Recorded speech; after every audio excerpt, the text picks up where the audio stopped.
Selamat pagi anak-anak. Masih semangat belajar di rumah? Ibu harap semuanya masih semangat belajar di rumah ya. Hari ini kita masih belajar pada tema 1 hidup rukun, subtema 3 hidup rukun di sekolah.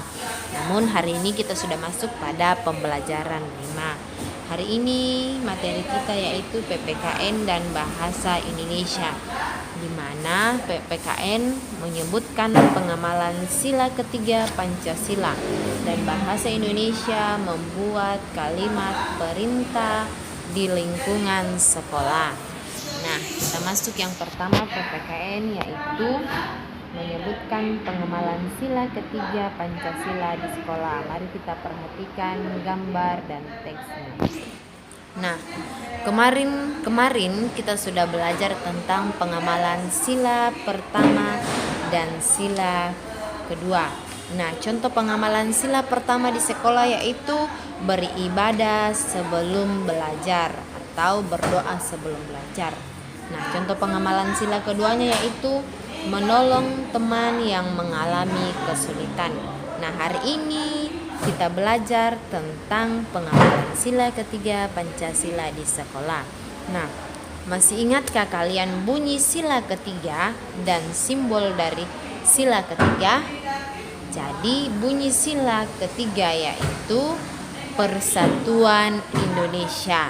Bunyi sila ketiga yaitu Persatuan Indonesia. Simbolnya yaitu pohon beringin. Jadi simbol sila ketiga pohon beringin dengan bunyi sila Persatuan Indonesia. Nah, contoh dari sila ketiga itu apa saja? Mari kita lihat. Nah, di depan kalian di situ sudah ada 2 gambar. Nah, di situ gambar pertama bermain tanpa membedakan suku. Gambar kedua yaitu gambar pentas seni. Di situ kita keterangannya bahwa menghormati adat istiadat daerah lain. Jadi contoh dari sila ketiga di sekolah yaitu bermain tanpa membedakan suku dan menghormati adat istiadat daerah lain.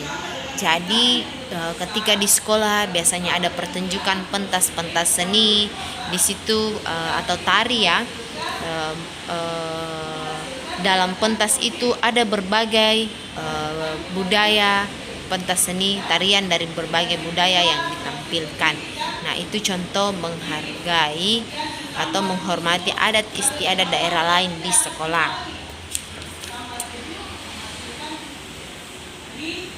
Nah, sekarang mari kita lihat lagi kalimat perintah. Mari kita lihat teksnya ya. Nah, setelah itu mari kita baca sama-sama teks tersebut. Anak-anak, masuklah kelas dengan tertib. Baik, Pak. Kemudian gambar yang kedua. Duduklah di bangku masing-masing. Keluarkan buku dan alat tulis kalian. Baik, Bu. Nah, dari percakapan di atas, manakah yang merupakan kalimat perintah?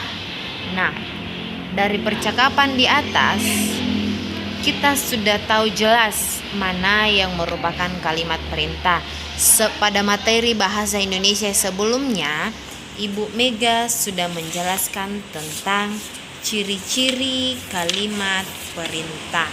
Nah, sebelumnya kita sudah belajar bahwa ciri-ciri kalimat perintah itu menggunakan akhiran lah dan menggunakan akhiran kan. Jadi menggunakan akhiran la atau kan dan selalunya diakhiri dengan tanda seru. Jadi sudah sangat jelas ya mana kalimat perintah di atas. Jadi di situ ada pada gambar pertama, masuklah.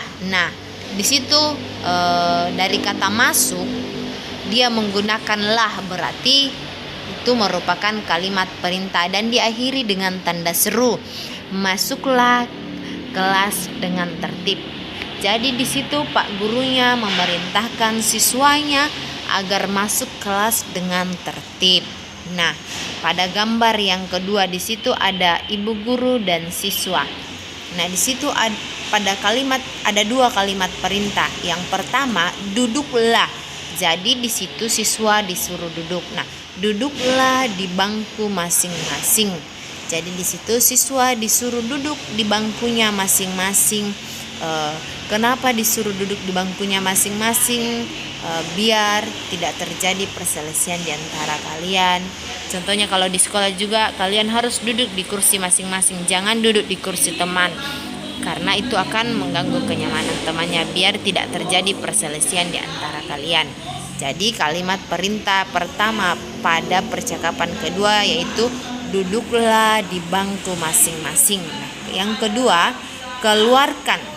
Dari kata keluar di situ menggunakan akhiran kan. Keluarkan buku dan alat tulis kalian, dan diakhiri pula dengan tanda seru. Jadi di situ ibu guru menyuruh mengeluarkan buku dan alat tulis, tandanya siap untuk belajar. Jadi kalimat perintah pada percakapan pada 2 gambar di atas, pada kedua percakapan di atas ada 3. Yang pertama yaitu masuklah ke kelas dengan tertib. Yang kedua, duduklah di bangku masing-masing. Yang ketiga, keluarkan buku dan alat tulis kalian. Nah, sekarang mari kita lihat soalnya. Di sini ada soal. Nah, kalian kerjakan yang belum punya buku, kerjakan di buku catatan tematiknya. Yang sudah punya buku boleh membuka buku Hidup Rukun halaman 77.